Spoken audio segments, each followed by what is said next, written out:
2020년 마지막 주일 예배를 드리면서 창세기 12장에 있는 말씀을 통해서 연약함을 은총으로 인도하시네, 이런 말씀을 함께 우리에게 주시는 마지막 말씀으로 나누도록 하겠습니다. 실패는 성공의 어머니, 이런 말이 있습니다. 성공을 하기 위해서 많은 실패를 경험할 수밖에 없다, 그런 뜻입니다. 그래서 실패를 해도 너무 낙심하지 말고 다시 시도하라, 포기하지 말라, 그런 뜻이죠. 실패해도 계속 시도하게 되면 성공할 수 있다, 그런 의미로 사용됩니다. 그럼에도 불구하고 실패한 사람은 힘듭니다. 고개를 들기 어렵습니다. 다시 용기를 내기 주저합니다. 실패하면 자기 자신이 너무 부끄럽습니다. 그리고 다른 사람들의 시선이 또한 부담스럽습니다. 실패는 성공의 어머니다, 이 말을 모르는 사람은 없습니다. 실패한 다른 사람들에게 따뜻하게 이 말을 해줄 수 있습니다. 그러나 실패가 자신의 일이 되었을 때, 부끄러움을 자기 자신이 당하게 되었을 때, 그때도 다른 사람에게 말하는 것처럼 담담하게 자신이 받아들이는 것은 쉽지 않습니다. 이런 모습 속에서 우리가 잘 아는 것은요, 인생은 직선이 아니더라, 이것입니다. 인생은 큰 길이 아니더라, 고개가 있고 계곡도 있습니다. 높은 산 앞에서 넘어야 한다는 것을 생각하면 숨이 턱 막히기도 합니다. 그럼에도 불구하고 어쩔 수 없이 넘어가야 할 때가 있습니다. 평탄한 길이라고 해서 그냥 좋은 것은 아니에요. 편안하게 걷는 것은 좋지만 끝이 안 보이는 길을 계속 걸어가야 할 때도 있습니다. 그리스도인으로서 우리의 신앙과 우리의 삶도 늘 평탄하게 걷는 길만 만나지는 않습니다. 산도 올라야 하고 깊은 계곡에 내려가야 할 때도 있습니다. 보이지 않는 안개를 헤치며 걸어야 할 때가 있고, 비가 몰아치는, 폭풍우가 몰아치는 날에도 어쩔 수 없이 뛰어야만 하는 그런 날이 있습니다. 기쁨과 보람이 있지만 시험도 있습니다. 나로 인해서 시작되는 고난이 있지만 밖에서부터 불어오는 태풍도 만나게 됩니다. 그럼에도 불구하고 우리가 끝이 보이지 않는 그 길을 계속 걸어가야 하는 이유는, 높은 산이지만 힘들지만 그럼에도 불구하고 포기하지 말고 올라갈 수 있는 이유는, 깊은 계곡이지만 내려갔다가 다시 거슬러 올라올 수 있는 이유는, 하나님께서 우리의 상황을 아신다는 믿음, 하나님께서 우리를 건져주신다는 믿음, 하나님께서 우리의 손을 붙잡아 주신다는 믿음, 하나님께서 우리를 위로해 주신다는 믿음, 또한 우리에게 견뎌낼 수 있는 힘을 주신다는 믿음, 그리고 그 길 너머에 소망이 있다는 믿음, 그 믿음이 분명하기 때문에 우리는 힘들고 주저앉지만 다시 일어서서 그 길을 걸어갈 수 있습니다. 오늘 2020년 마지막 주일 예배를 드립니다.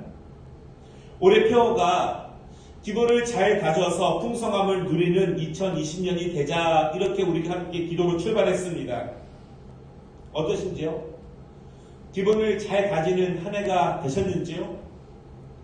기본을 잘 다졌기 때문에 하나님이 주시는 풍성함을 맛보게 되셨는지요?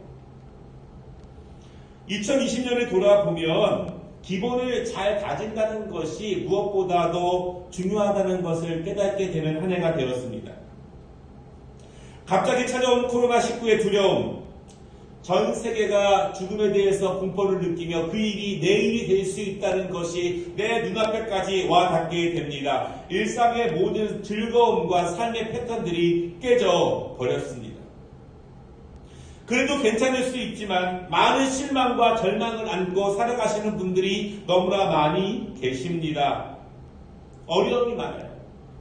그럴 때일수록 다시 한번 생각해 보는 것은 기본을 잘 다져 놓아야 비가 오고 바람이 불 때 그래도 꿋꿋하게 흔들리지만 넘어지지 않고 버틸 수 있는 힘은 기본을 잘 다지는 훈련과 삶의 모습 가운데 있다는 것을 다시 한번 생각해 봅니다. 2020년 올 마지막에 오기까지 힘든 일이 많이 있었지만 슬픈 일도 많이 있었지만 여기까지 오시느라고 수고 많이 하셨습니다. 어떤 위로로 다 모든 것을 풀 수 없지만 그럼에도 날마다 기도하면서 하나님께서 우리 성도들의 가정마다 자녀들마다 부모님마다 함께 하시고 도와주시고 힘주시고 절망 가운데서도 소망을 가시고 다시 일으켜 주시기를 사모하고 기도하는 마음으로 또 우리가 이 2020년의 마지막 주일을 맞이하게 되었습니다. 힘듦 앞에 우리의 연약함을 자주 드러내는 한 해였습니다. 삶의 연약함이 드러나고 힘듦 앞에 우리의 성품의 연약함이 자주 드러나게 되고 힘듦 앞에 우리의 신앙의 연약함이 자주 드러나는 한 해였습니다. 그럼에도 불구하고 오늘의 말씀의 제목처럼 많은 연약함이 있었지만 하나님께서 우리를 은총으로 인도해 주시기를 간절히 사모하고 기도하면서 오늘 말씀을 함께 나누도록 하겠습니다. 첫째는요, 아브라함도 늘 연약했습니다. 믿음으로 결심을 하고 약속의 땅에 들어간 아브라함.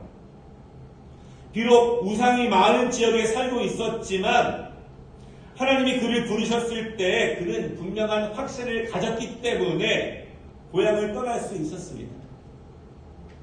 조상적부터 살고 있었던 그 땅이 편했지만 그리고 그 지역에서 가장 발전된 땅이었지만 저 멀리 떨어진 그 땅으로 가라고 하셨을 때 지금보다 훨씬 더 낙후되고 시골인 가나안 땅, 그 땅으로 가라고 하신 하나님에 대한 확실한 믿음을 가지고 떠났습니다.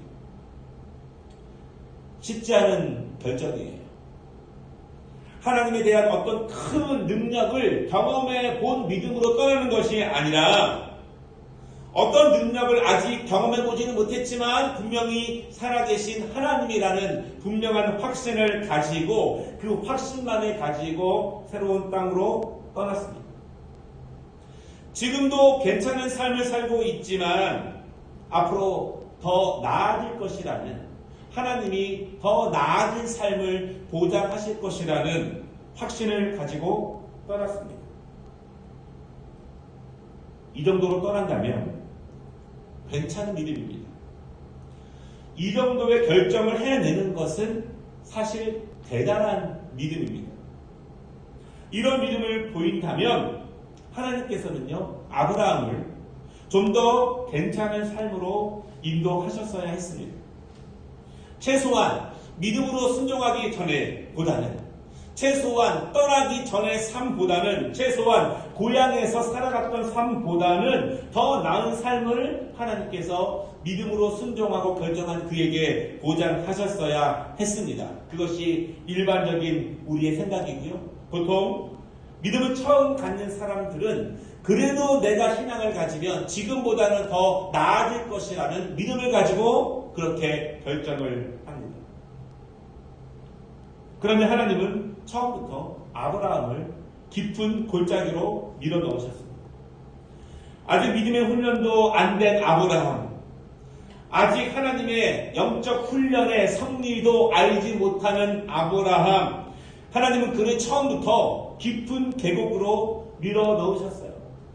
친절하게 왜 계곡으로 들어가야 하는지 설명해 주시지도 않습니다. 하나님은 강하게 불어오는 태풍의 중심으로 아브라함을 밀어 넣으셨습니다. 아브라함의 잘못이 아니에요. 어떤 그의 개인적인 잘못의 결과가 아닙니다. 가나안 땅, 그가 도착한 그 땅은 원래부터 가지고 있는 문제가 있었습니다. 원래부터 황폐한 땅, 오랫동안 비가 오지 않은 땅. 오늘 10절 말씀에 있는 아브라함이 닥친 문제는 아브라함의 문제가 아니에요. 그의 가정으로부터 발생한 문제도 아닙니다. 철저하게 그 땅의 문제입니다. 환경의 문제입니다. 자연의 문제입니다. 아브라함은 자신의 문제 때문에 고난 앞에 서 있는 것이 아니라 외적인 문제, 환경적인 문제, 자연적인 재앙 앞에 아브라함이 홀로 서 있게 됩니다. 하나님은 그렇게 황폐한 황무지로 아브라함을 밀어 넣으셨어요. 믿음을 가지고 결정을 했지만 보다 더 나은 삶으로 그를 인도하신 것이 아니라 그 땅은 바로 이런 땅이었습니다.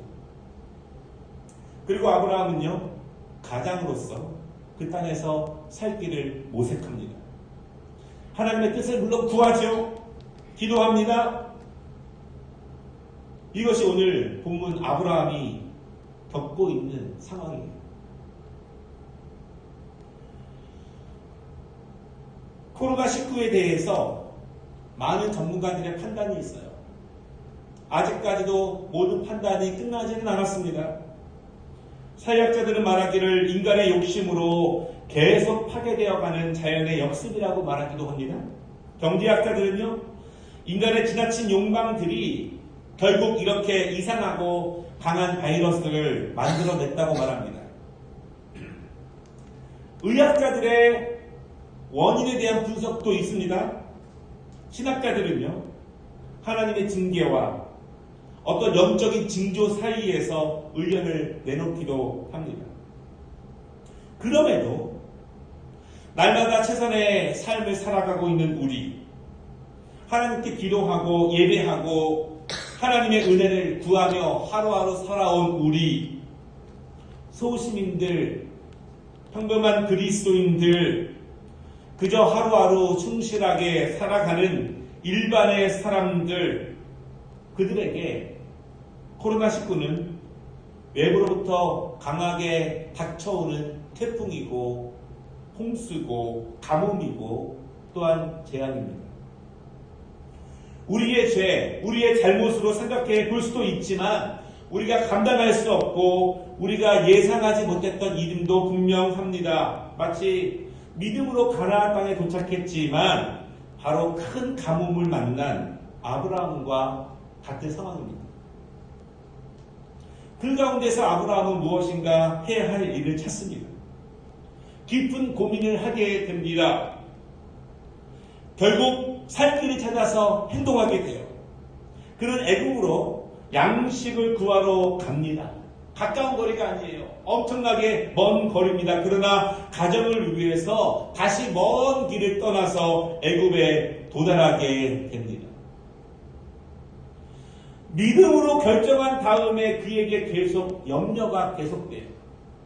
염려를 만나고 염려 때문에 애굽으로 떠났지만 또 다른 염려를 만나게 됩니다. 13절을 보면은요, 아브라함에게 큰 걱정이 생겼는데 그것은 아내가 너무 아름다워서 애굽 사람들에게 아브라함 자신이 어떤 해를 당할까 하는 염려입니다. 그래서 아내에게 여동생이라고 말하게 합니다. 여러분, 이것이 아무렇지도 않게 받아들일 수 있겠지만 다른 사람에게는 작은 염려로 보일 수 있지만 아브라함에게는 굉장히 큰 심각한 염려예요. 몇 가지 중요한 단어를 보면은요, 14절에 보니까 사라는 심히 아름다웠다. 심히 아름다웠다. 그리고 13절 말씀을 보면은 아내의 아름다움으로 인해서 아브라함의 목숨이 위태로울 수도 있어요. 아브라함은 지금부터 약 4,000년 전의 사람입니다. 지금의 시각으로 우리가 그때를 다 판단할 수 없습니다. 그러나 분명한 것은 지금처럼 어떤 법적인 조치나 상식적인 것, 그것이 사회 질서로 자리 잡지 않은 사회이기 때문에 당시의 이러한 모습을 지금 우리의 기준으로 판단하기에는 너무 어렵습니다. 분명한 것은 아내의 아름다움이 아브라함에게 큰 염려와 위협이 될 정도의 큰 걱정이었다는 것은 분명합니다. 우리가 여기서 중요한 점들을 다시 한번 생각해 보기를 원하는데요. 아브라함은 큰 믿음을 보였습니다. 그러나 그가 도착한 땅은 극심한 가뭄에 처한 땅입니다. 큰 믿음을 보였는데 어떤 분은 이렇게 말합니다. 그래도 아브라함은 가나안 땅을 지켰어야 했다. 왜냐하면 하나님이 약속하신 땅이기 때문이다. 힘들어도 아무것도 없어도 그 땅에서 하나님의 은혜를 구해야 했다. 더욱 인내하며 기다려야 한다. 이렇게 말하는 분도 물론 계십니다. 그러나 아브라함은요, 당장의 가정의 생계를 염려하며 무엇인가 살기 위해서 어찌 보면 세상적인 방법으로 세상 사람들이 있는 애굽으로 양식을 구하러 가게 되었습니다. 이 점을 충분히 이해해요. 아마도 대부분의 가장들, 아버지, 어머니들은 이렇게 결정할 수 있습니다. 가정의 삶을 위해서 막상 애굽에 도착하고 보니 이제는 더 큰 염려가 생겼습니다. 아내의 아름다움 때문에 아브라함 자신의 목숨까지 위태로운 상황이에요. 그래서 아브라함은 그 염려를 극복하기 위해서 거짓말을 하게 됩니다. 아무리 현실적인 어려움이 강해도 아내를 지켜야만 하겠지만 아브라함은 현실을 극복하고자 거짓말을 합니다. 아브라함의 생각과 판단에는 거짓말을 하게 되면 지금 닥쳐진 어려움을 이길 수 있을 것이라고 분명히 확신합니다. 그때는 그것이 최선일 수 있어요. 그런데 거짓말이 문제를 해결하지 못하는 거예요. 아브라함의 판단과 확신이 문제를 해결할 수 있는 것이 아니었습니다. 15절에 보면은 그 거짓말 때문에 아내를 뺏길 위기에 처합니다. 바로 왕이요. 왕입니다. 큰 나라의 왕입니다. 아브라함의 아내를 아브라함의 여동생으로 생각을 하고 궁으로 드립니다. 아브라함은 아내를 뺏길 위기를 만나는 거예요. 믿음으로 가나안에 왔다가 결국 애굽까지 와서 아내를 뺏기게 됩니다. 우리는 늘 믿음의 담대함을 원하지만 늘 그렇지 못함을 인정합니다. 어떨 때에는요, 큰 일 앞에서도 믿음으로 담대할 때가 있지만 어떤 때에는 작은 일에도 마음이 상하고 믿음이 급격하게 식어지기도 합니다. 그것이 우리의 연약함이에요.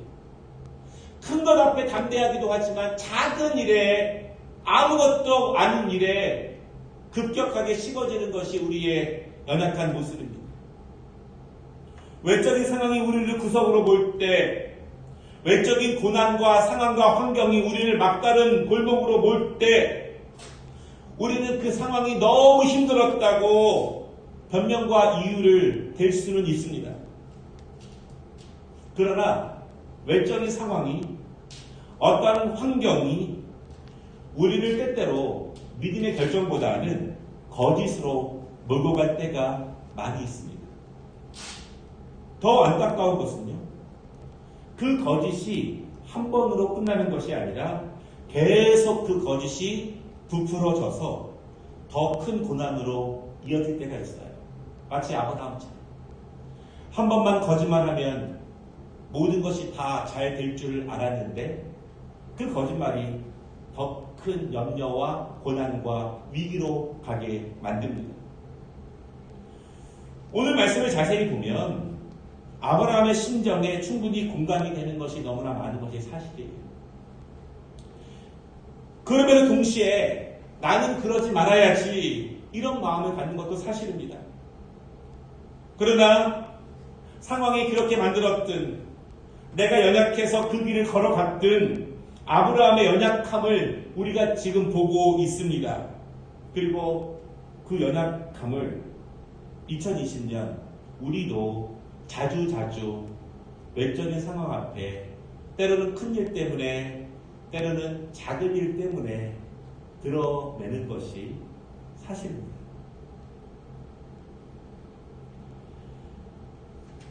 두 번째 말씀은요. 그럼에도 하나님은 우리를 은총으로 인도하십니다.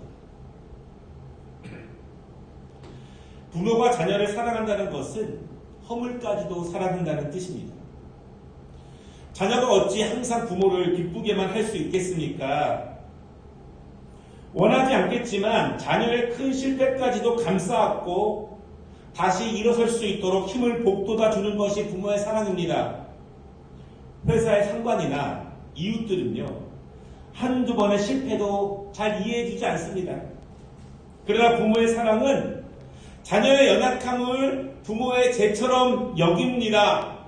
자녀의 연약함을 부모의 실패처럼 여기면서 더욱더 가슴 아파하는 것이 부모의 마음입니다. 우리 하나님의 마음이 그렇습니다. 우리는 자주 연약함을 드러내고 우리는 자주 하나님을 실망시킵니다. 그리고 하나님 앞에 죄송해서 깊이 숨어버리거나 하나님 앞에 나서기를 꺼려하기도 합니다. 그러나 하나님께서는요, 우리 인간 부모의 마음보다 더 큰 사랑과 마음으로 자녀들을 사랑하시고 우리를 사랑하십니다. 자녀들이 강건하면은 기뻐하시겠지만 자녀들의 연약함까지도 사랑하시는 하나님의 마음을 우리가 오늘 본문을 통해서 보게 됩니다. 아브라함은 위험을 모면하기 위해서 거짓말을 했습니다.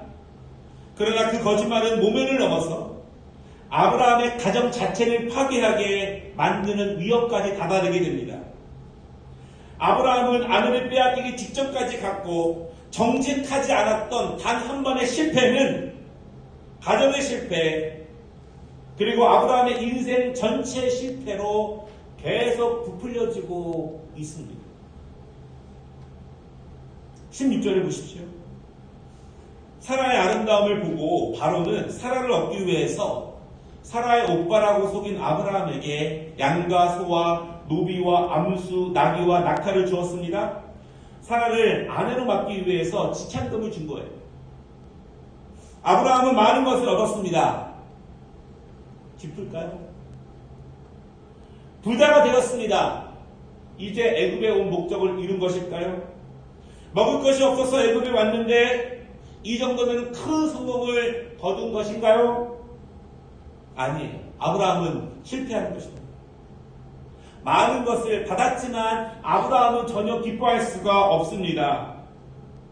자신의 연약함이 단 한 번의 거짓말이 만들어낸 결과가 이렇게 큰 일로 번져버릴 줄을 전혀 예상하지 못했습니다. 죄의 파괴력은 이처럼 엄청나요. 한번 인정하면, 한번 고백하면 그때는 부끄러울 수 있지만 자유함을 얻습니다. 그때는 부끄러울 수 있지만 하나님이 건져주십니다. 그러나 한 번의 거짓말이 이러한 결과로 치닫게 됩니다. 이제는 아브라함의 손을 떠났습니다. 애굽의 왕에게 아브라함이 할 수 있는 것은 아무것도 없습니다. 자신이 살자고 거짓말을 했는데 이제 눈물을 흘리며 홀로 고향으로 돌아가야 합니다. 웅대한 꿈과 믿음을 가지고 결심하며 고향을 떠나 가나안에 왔는데 결국 이렇게 끝나버리는 결과를 맞이하게 됩니다. 우리도 종종 이런 일을 경험합니다. 연약함이 드러나죠. 그 연약함을 감추고자 정직하지 않은 방법이나 바르지 않는 길을 선택할 때가 많이 있습니다. 신앙에서도 그러하지만 삶에서도 그러할 때가 있어요. 실력이 없고 능력이 안 되고 부족하면 정직하지 않은 방법을 사용하는 사람들이 너무나 많이 있습니다. 연약함 때문에 만든 거짓, 정결하지 않은 선택, 부도덕한 실천들, 이것이 당장 유익할 줄은 모르지만 그래서 선택을 하겠지만 결국은 더 큰 실패를 만들어냅니다. 오늘 말씀을 통해서 아브라함의 모습을 통해서 우리가 그것을 보게 합니다. 실패한 아브라함, 연약함을 드러낸 아브라함, 그런데 사실 그의 모습이 우리의 모습이에요. 성경에서요, 하나님께서 아브라함을 사용하시는 것은 우리 모든 사람들의 표본으로 사용하시는 거예요. 그의 믿음의 성공은 우리의 믿음의 성공이 될 수 있어요. 우리의 소망이 될 수 있습니다. 그리고 그의 실패는 우리에게 거울로 삼게 하는 하나님의 말씀입니다. 하나님은 그때 어떻게 하시는가? 우리 아버지는 아브라함의 실패를 보고 어떻게 계시는가? 그저 아브라함의 실패를 스스로 해결하라고 외면하시는가? 그렇지 않습니다. 아브라함의 아버지 되신 하나님께서는 자녀의 실패에 개입하십니다. 마치 인류의 실패에 개입하셔서 그의 아들을 보내주신 것처럼 하나님은 자녀의 실패에 개입하십니다.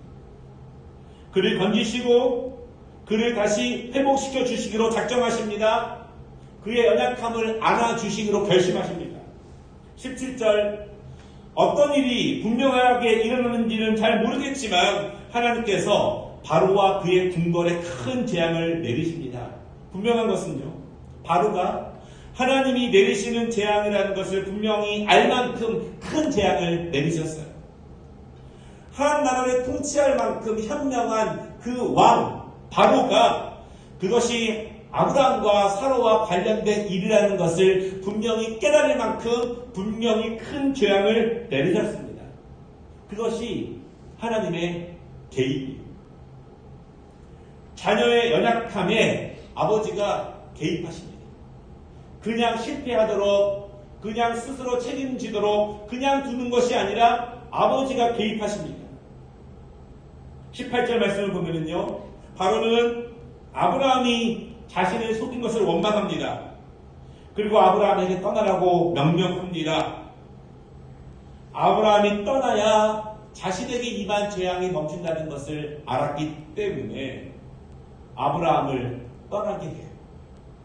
그리고 그렇게 아브라함은 그가 감당한 것 아무것도 없이, 그가 해결한 것 아무것도 없이 하나님의 개입으로 일생일대의 고비를 넘기고 애굽을 나오게 되었습니다. 창세기 12장에서요, 우리는 아브라함의 위대한 믿음의 출발을 보았습니다. 동시에 그 믿음 뒤에 나타나는 지나친 연약함도 보게 됩니다. 담대하게 믿음을 선택했지만 현실적인 어려움이 닥치게 되면 연약함을 금방 드러내는 것이 아브라함의 모습이고 또한 우리의 모습입니다. 그러나 하나님께서 우리의 아버지가 되시고 우리를 지극히 사랑하시기 때문에 실수한 아브라함을 그냥 외면하지 않으시고 개입하셔서 그를 건지셨습니다. 그렇게 아브라함은 자주 연약함을 드러내고 자주 그를 건지시는 하나님의 구원을 경험하며 그의 믿음이, 그의 삶이 점점 성장해 갑니다. 말씀을 마치겠습니다. 누구라도 담대한 믿음을 원하지 않는 성도는 없습니다. 하지만 외적인 상황이 때로는 믿음보다는 거짓으로 몰고 가게 할 때가 많습니다.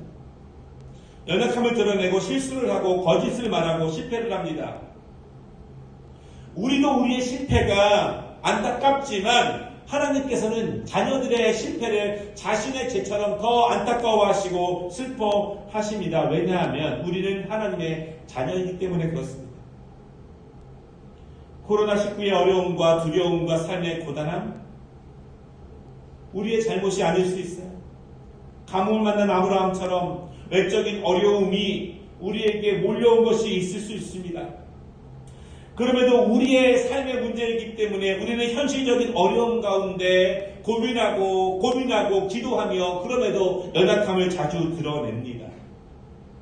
그러나 바라기는요, 우리의 연약함이 자주 드러날 때마다 하나님의 은총을 더 많이 고대하는 시간이 되시기를 원합니다. 우리의 연약함이 자주 드러나겠지만 하나님께서 우리의 연약함을 은총으로 바꿔주시기를 더욱더 기도하는 시간 되시기를 원합니다. 그리고 하나님께서 개입해 주셔서 연약함을 은총으로 바꿔주시는 2020년, 2021년 되기를 간절히 기도합니다. 기도하겠습니다.